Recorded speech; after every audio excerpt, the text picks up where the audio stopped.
Olá, meu nome é Denise, esse é o nosso curso de Introdução à Umbanda. Nessa unidade 5, falaremos sobre Jesus e os orixás.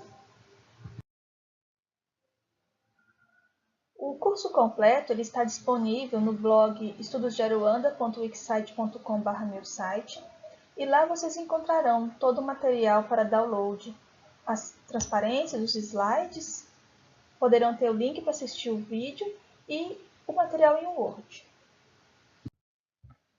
Os olhos jamais viram, os ouvidos jamais ouviram, os corações jamais sentiram o que preparei para você. Então esta é a promessa de Jesus, que está lá em Coríntios, e a Umbanda vai trazer uma visão acerca de quem foi Jesus e quem é Oxalá com quem Jesus está sincretizado. Então sejam bem-vindos à Umbanda, a religião do amor. Nesta aula 5, falaremos então dos conteúdos Jesus, Oxalá e Jesus e os orixás. Para o módulo, o objetivo é perceber Jesus e a Umbanda como sendo parte de um conhecimento harmônico, complementar e plenamente aplicável em nossas vidas. Então, para a introdução, Oxalá e Jesus. Cada orixá ele tem um magnetismo específico. No caso, Oxalá, ele é o próprio magnetismo em si, que foi essencial para a criação, inclusive do nosso planeta, bem como de tudo o que nele existe. Por este motivo, é associado ao Sol, cuja luz é essencial para a vida na Terra, e ao próprio planeta Terra, pois não haveria vida aqui sem o fator magnetizador Oxalá. Então, Oxalá é a vibração cósmica divina que permite a criação, a vida, o magnetismo, ligado à fé. Então, Jesus, por ter trazido todo esse magnetismo à Terra, por ter participado da criação da Terra, ele é o nosso trono planetário. Nós vimos na unidade anterior. O trono planetário, dentro da hierarquia dos orixás, ele rege o nosso planeta desde a sua criação. E ele tem em si todos os fatores divinos, todas as qualidades de Deus. E por tê-las, ele as irradia na sua vibração de amor e de fé. Então, Jesus, como o nosso trono planetário, ele está alinhado à vibração Oxalá. Não são a mesma coisa, não são a mesma pessoa. Jesus é o trono planetário, Oxalá é a vibração da vida. Então, Oxalá é o raio, é o caminho reto que conduz a Deus, Olorum. E Oiatempa, ou Logunã, é a aspiral, a onda circular que colhe todos os que desviaram da retidão religiosa, para recolocá-los neste caminho reto, o único que nos leva para Deus. Sua essência cristalina contém os fatores magnetizador e congregador, que estão na base da criação. A vida se sustenta por vibração magnética. Já o fator congregador dá forma e mantém a estrutura de todas as coisas e os seres. Então, Jesus, por ter tanto magnetizador que sustenta a vida, como congregador que mantém a forma, e pela sua hierarquia, rege a vida aqui na Terra. Então, a Umbanda e Jesus. A Umbanda vivencia o Evangelho de Jesus em sua essência através da manifestação do amor e da caridade. Este é o objetivo da Umbanda.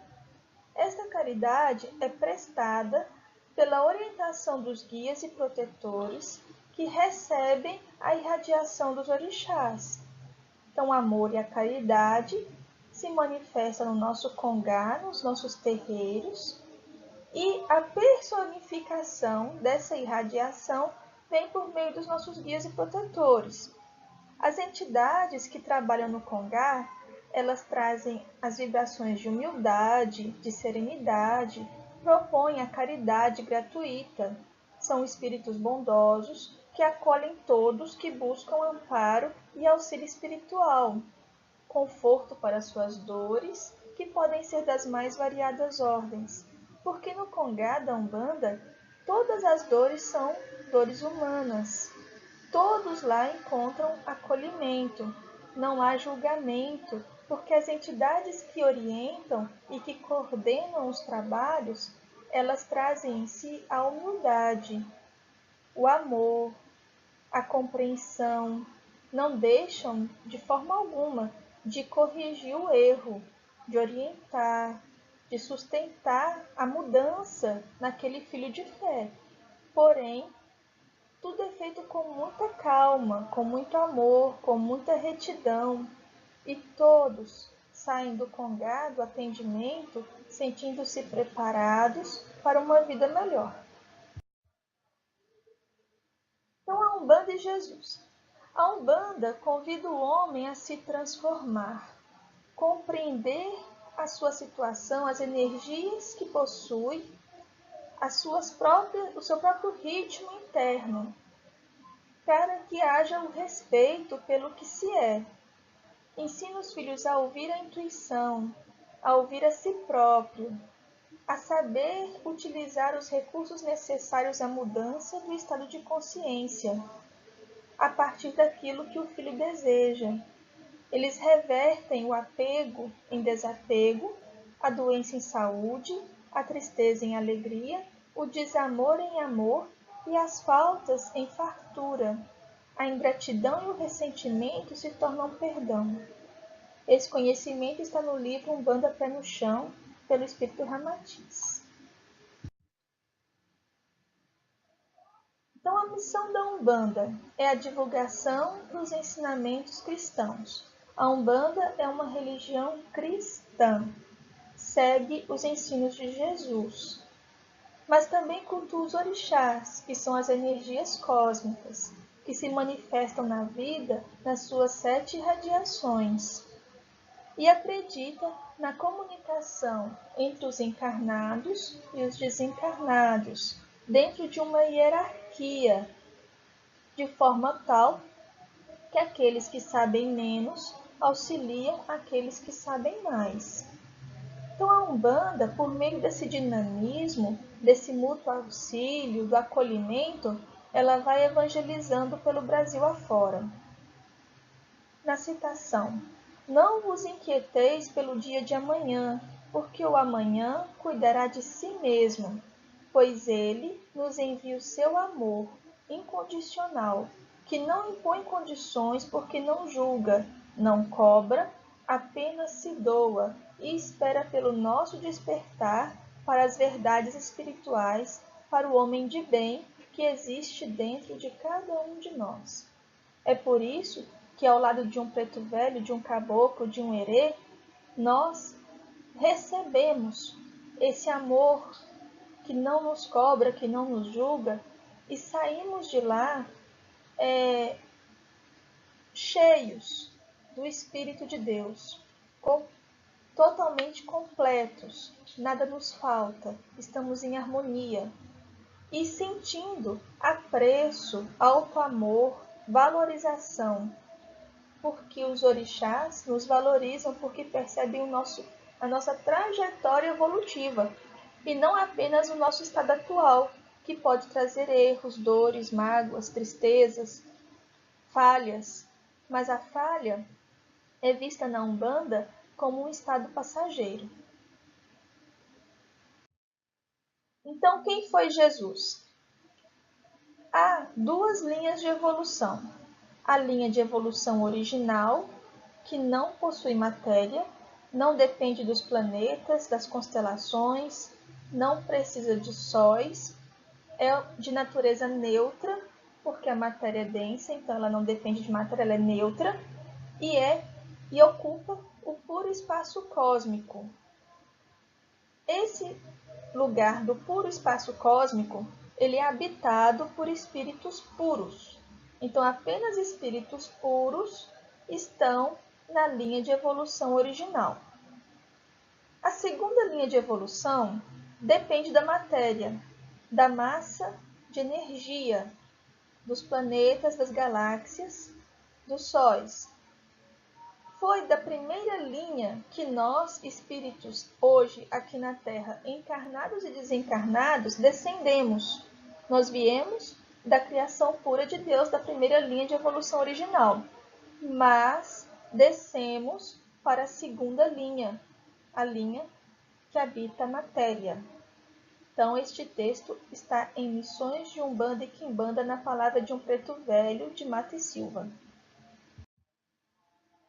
O Cristo, segundo ainda Mata e Silva, ele é identificado como Jesus, filho de Maria, que jamais teve carne evolutivo na roda das sucessivas encarnações. Ele jamais encarnou. Ele esteve entre nós. Ele nunca esteve na matéria como nós, apensos, densos, impregnados de matéria. Nunca. Ele esteve entre nós por meio de sua personificação. E ele foi o enviado do Pai Eterno para socorrer e guiar a nossa humanidade, direto da linha de ascensão ou de evolução original, da qual veio até nós já em seu grau crístico, já trono planetário. Como podemos entender? Um Sol, a irradiação de Jesus é muito maior que a do Sol. Como que um Sol poderia habitar um corpo material sem destruí-lo? Por isso, Jesus nunca esteve nas rodas das encarnações. Ele nunca se materializou num corpo de matéria de carne. Ele esteve entre nós por condensação magnética, por domínio das suas energias, porque ele já veio Cristo.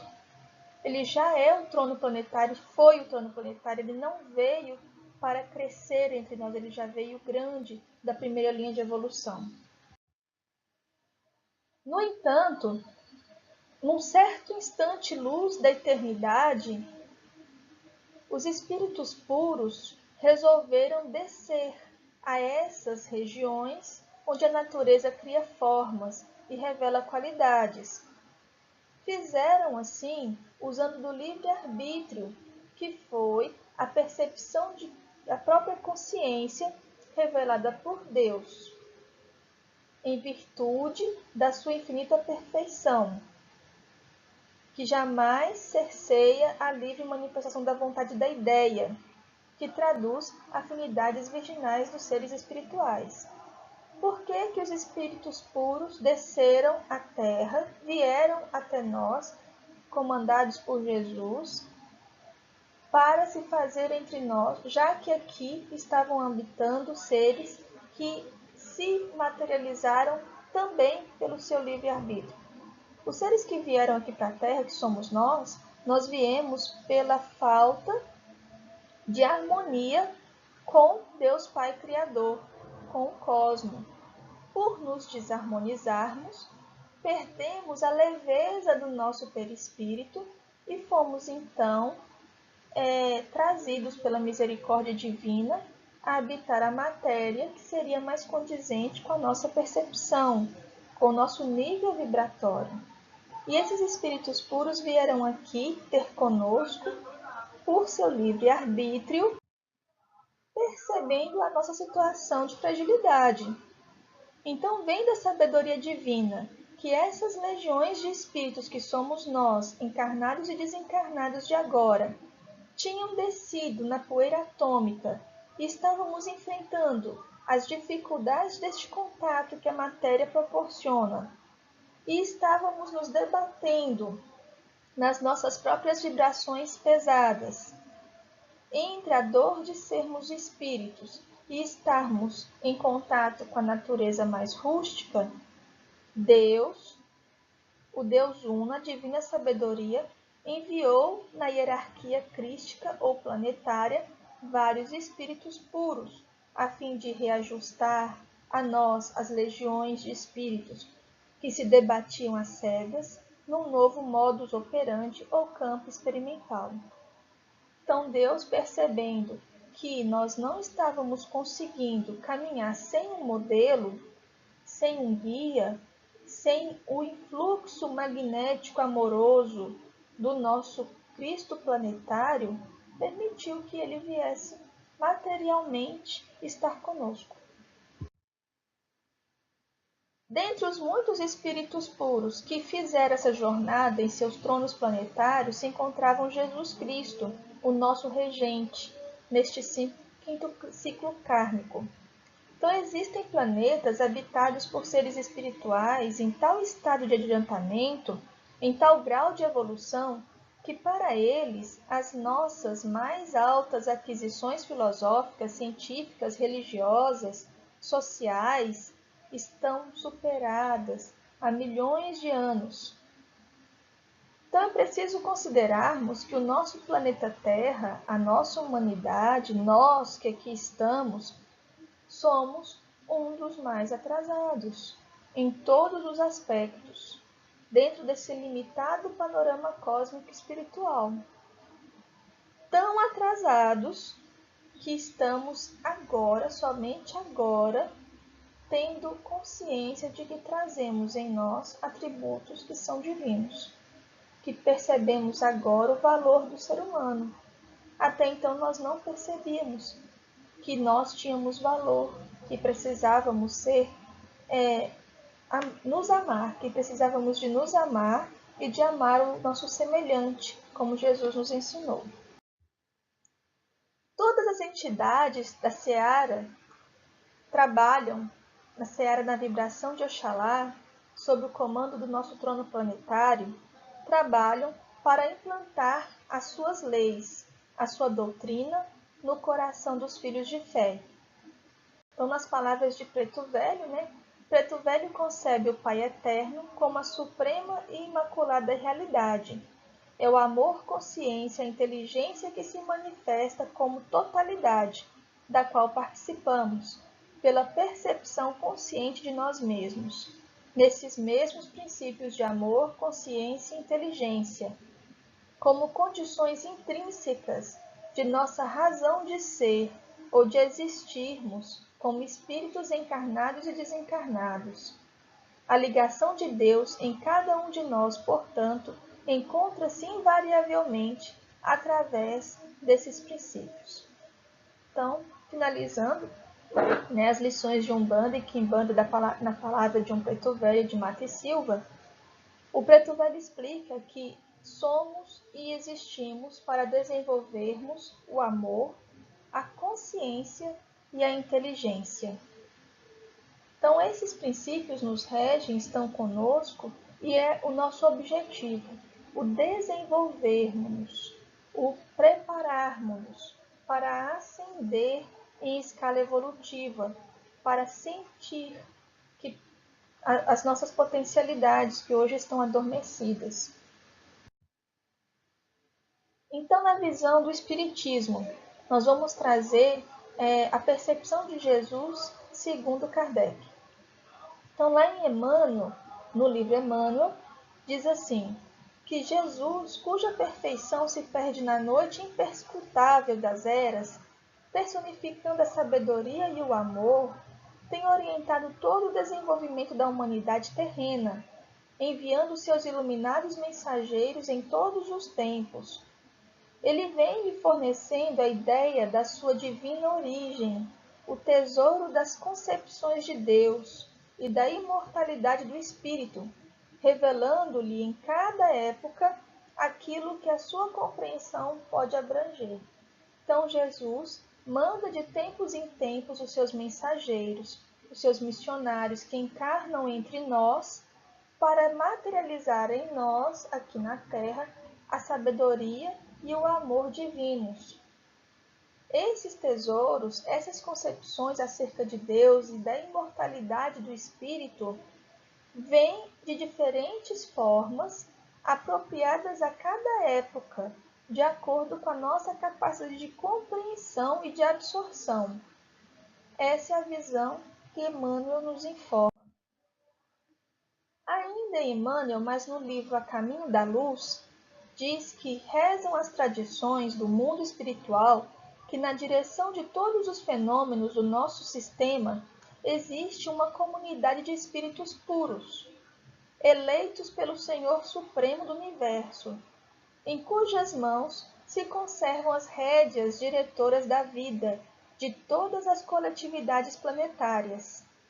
Essa comunidade de seres angélicos e perfeitos, da qual é Jesus um dos membros divinos, apenas já se reuniu por 2 vezes no curso dos milênios conhecidos.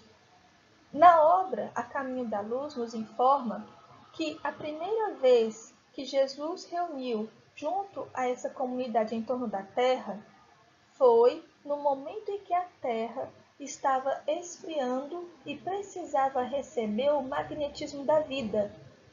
Então esses espíritos puros magnetizaram a Terra, doando ectoplasma, a substância vital que deu origem a todos os seres, a todas as plantas, a toda a humanidade.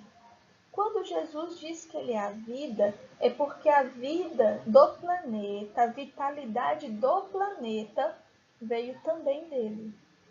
A segunda vez que a comunidade de espíritos puros se reuniu, segundo Emmanuel, seria no momento decisivo em que perceberam que a humanidade não evoluiria sem a vinda do Messias. Então eles se reuniram para, em colegiado, determinar a vinda do Cristo. No livro Universo e Vida, Áureo explica que o divino legado de Jesus, que a humanidade terrena ainda não quis aceitar e não pôde receber, é o de um mundo feliz, de paz e amor, sem injustiças, sem opróbrios, sem miséria, sem orfandade, sem crimes, sem ódios, sem fratricídios, sem guerras, onde todos, solidários e progressistas, criarão a beleza, desenvolverão a ciência e as artes, a filosofia e a técnica, com o trabalho digno e repouso honesto, na nobreza do lar, e na administração operosa e esclarecida. Então, esse legado do mundo de paz e de amor viria da boa conduta ante o conhecimento, ante o trabalho, ante o repouso e ante a administração. Como o homem não aceitou a fraternidade como regra e a espiritualidade como objetivo, esse mundo nosso ainda se debate na matéria, ainda comete erros e ainda não é um lar feliz para quem aqui se encontra. Então nós estamos num lar-escola aprendendo a aceitar o amor e a sabedoria de Jesus. Então nós vamos perceber agora como que Jesus ensinava e quais aspectos da pedagogia de Jesus nós podemos identificar na Umbanda. São 7. Jesus deu valor ao contato pessoal. Ali está o número 2, mas é o item 1. Jesus empregou seu tempo a conversar com indivíduos ou com seu grupo de discípulos ou alunos. O método de Jesus foi o de aproveitar dos acontecimentos corriqueiros da vida. Então, Nicodemos, Zaqueu, a mulher apanhada em adultério, o homem que queria receber a sua parte na herança, um conselheiro pessoal. Jesus agia como um conselheiro pessoal, guiando o povo à solução dos seus problemas. Então, na Umbanda, nós também valorizamos esse contato pessoal. Os nossos irmãos chegam até nós trazendo os acontecimentos das suas vidas e as entidades, os guias, ministram o conselho para que eles, os nossos irmãos em sofrimento, que trazem os problemas, possam refletir e imaginar que poderiam, então, atuar de forma coerente, se caso aceitem os conselhos, com uma nova proposta de realizações. Então Jesus começava de onde o discípulo está. Jesus tratava de situações humanas, como se lhe apresentavam, e buscava levar as pessoas para onde queria que fossem. Então Jesus partia de onde o discípulo se encontrava. E isso significa não só dos interesses que são apresentados, das necessidades que são mostradas aos mentores, né? Mas também na linguagem. As verdades eram apresentadas então por Jesus a partir de palavras comuns como luz, sal, pão, carne, solo, vinha, cordeiro, fermento, como na Umbanda. Então, o preto velho, o caboclo, o herê, né, a entidade que está dando a consulta, ela traz exemplos muito simples, né, que ilustram a necessidade do filho de fé, a necessidade que ele trouxe. São histórias, contos, experiências, relatos de vida que eles apresentam também nessa linguagem simples e partindo do interesse daquelas pessoas. Muitos buscam soluções para problemas no trabalho, na família, nas emoções, na afetividade. Então, de acordo com o nível vibratório, porque Jesus não corrompia, não oprimia, não obrigava. Ele vinha e iluminava o caminho daquele que buscava seguir os seus passos. Então Jesus detinha-se em assuntos vitais. Jesus não dava ênfase a questões administrativas, organizações, equipamento, governo, dinheiro, recursos materiais de ordem estrutural. Não. Jesus dava importância à conduta moral e à vivência religiosa. Ele sabia que nós tínhamos instintos, como o de conservação e o de reprodução, instinto como o de projeção e sociabilidade. E ele nos preparava, mediante a orientação a uma conduta moral e religiosa, para que nós suportássemos os testes que adviriam dos nossos instintos, da matéria, porque nós não estávamos debatendo na matéria. Então, os instintos estavam predominando. Então, para suportar, Jesus dava ênfase à vida moral e religiosa. Então, ele só nos falava em termos de reações, mostrando quais seriam aquelas que poderíamos, enquanto humanos, trazer a partir da percepção do divino em nós. Jesus trabalhava a consciência dos indivíduos.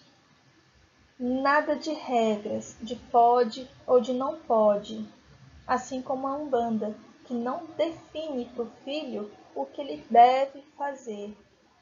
Jesus libertava o povo para enfrentar, solucionar os seus problemas.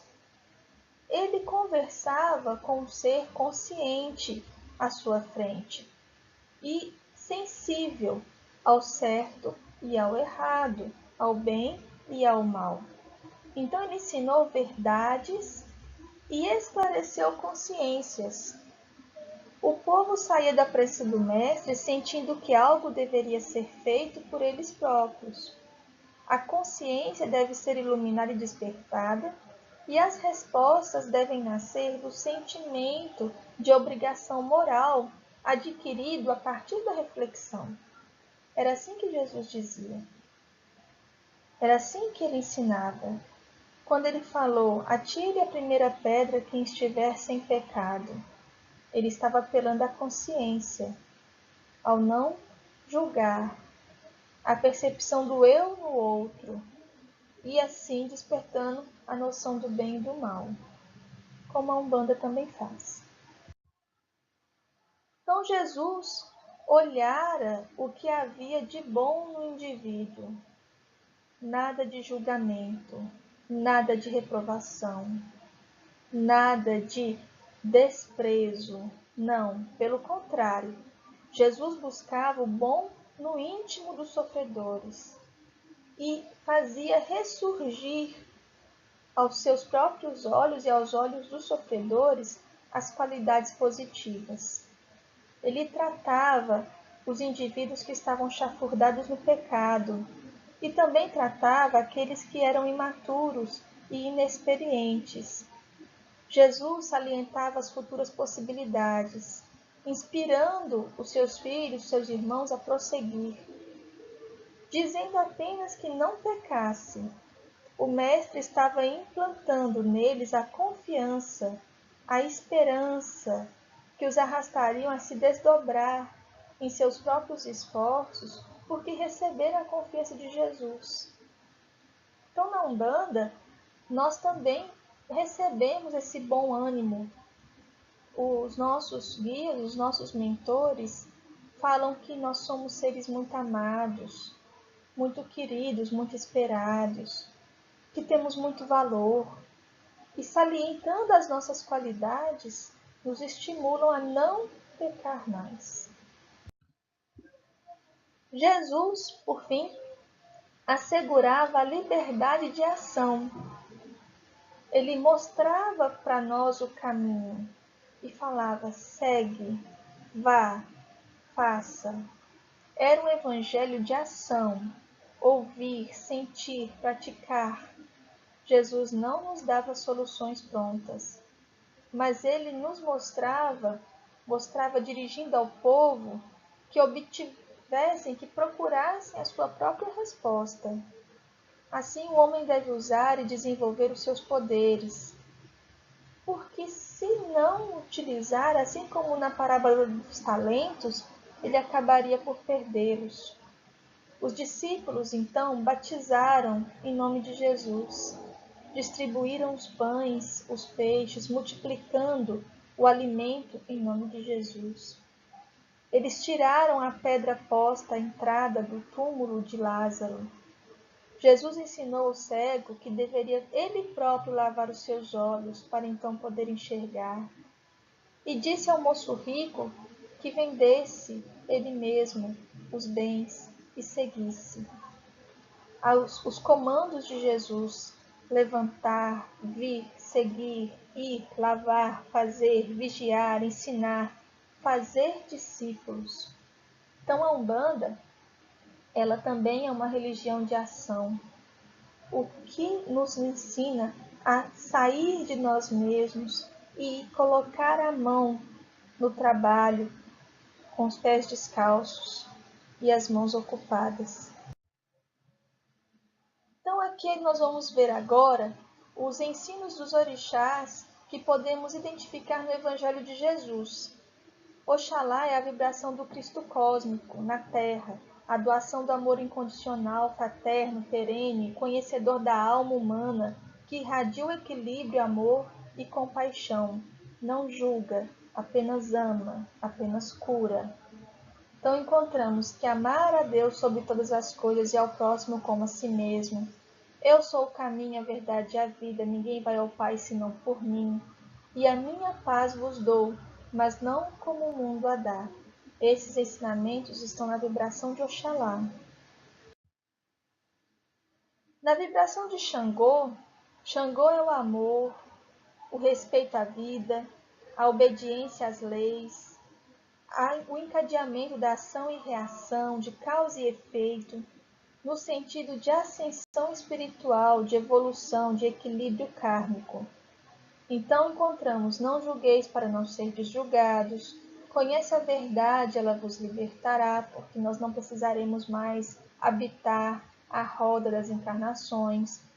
Atire a primeira pedra aquele que estiver sem pecado, a minha paz vos dou.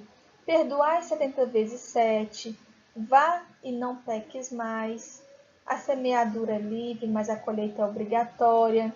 E ide reconciliar-vos com vossos irmãos, antes de depositar a vossa oferenda no altar. Esses são princípios de ação e reação, de ordem, causa e efeito. Vibração de Xangô. Vibração de Oxóssi no Evangelho. Oxóssi é o poder da palavra, a ação, o aconselhamento. Ele é o caçador de almas, o amor pela natureza, pela criação, pela renovação, a nutrição, a prosperidade em todos os sentidos. Então nós temos bem-aventurados os aflitos, os mansos, os misericordiosos, os que têm puro coração. Esteja no mundo, mas não seja o mundo, não se contamine. A boca fala do que está cheio o coração. Amai-vos e instruí-vos. Não são sãos que precisam de médicos. E não vos inquieteis pelo dia de amanhã. O dia de amanhã cuidará de si mesmo. Então esses são a ação, o poder, a palavra, o aconselhamento, a vibração de Oxóssi contida no Evangelho. Vibração de Ogum. Ogum são os caminhos abertos, a energia da conquista, da ação, o poder da fé, a força da transformação, o impulso pela transformação. É a vida em sua plenitude, a vitalidade ferrosa do sangue, a docilidade, a generosidade, a franqueza, a elegância, a liderança. Então Jesus trouxe no Evangelho, nas vibrações de alguns ensinamentos, a tua fé te curou. Com a imposição das mãos, ele acionou o poder da vontade de mudar, as atitudes, os pensamentos favoráveis à mudança. E pedi e recebereis, buscai e achareis, porque todo aquele que pede, recebe. Deus nos dotou de inteligência e capacidade, recomendando o trabalho, a atividade, a iniciativa, a busca, a energia, a realização. Na vibração de Oxum, Oxum é o amor, doação, o equilíbrio emocional, a misericórdia, a compaixão, a psicologia nata dentro de nós. É a complacência, aquilo que liga a mãe ao rebento, o vínculo. Ela cuida do feto e o entrega a Iemanjá no momento do nascimento. Então é a caridade que agasalha, que alimenta, que conforta. Dentro da vibração de Oxum temos os ensinamentos. Vinde a mim, todos vós que estáis cansados e aflitos, e vos aliviarei, porque o meu fardo é leve, o meu jugo suave. Vinde, benditos de meu Pai, possuí o reino que vos está preparado desde o princípio, porque eu estava com fome e me destes de comer. E em verdade vos digo, tudo o que fizerdes aos meus irmãos é a mim que o fazeis. Então, os ensinamentos de amor, de aproximação, de vínculo, de entrega, de complacência. E por fim, na vibração de Iemanjá, Iemanjá é o despertar da grande mãe em cada um, na cocriação com o Pai. Deus e Jesus trazem o feminino e o masculino juntos, a criação e a ordenação. Então, a percepção na vibração de Iemanjá de que nós também somos doadores de vida. É a energia que flui, a doação, a harmonia, o equilíbrio com a natureza. Esse equilíbrio que espera o ritmo da vida, aceitando as pessoas como elas são, é o amar, o desarmar-se para o amor. Então, nessa vibração de Iemanjá, temos que quem é minha mãe, quem são meus irmãos, senão aqueles que fazem a vontade do Pai. E qual das mães será maior aos olhos de Deus, a que se devotou somente aos filhos de sua carne, ou a que se consagrou pelo Espírito aos filhos das outras mães? Vai, Maria, sacrifica-te e ama sempre.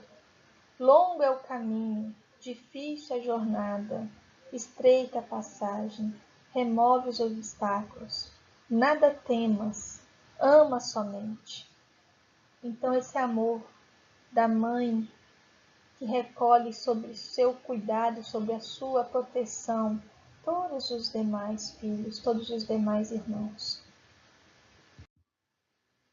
Então, terminando o nosso módulo de hoje, Jesus nos fala assim que sois deuses, sois todos filhos do Altíssimo, e que não sabeis, vós que sois o templo de Deus, e que o Espírito de Deus habita em vós?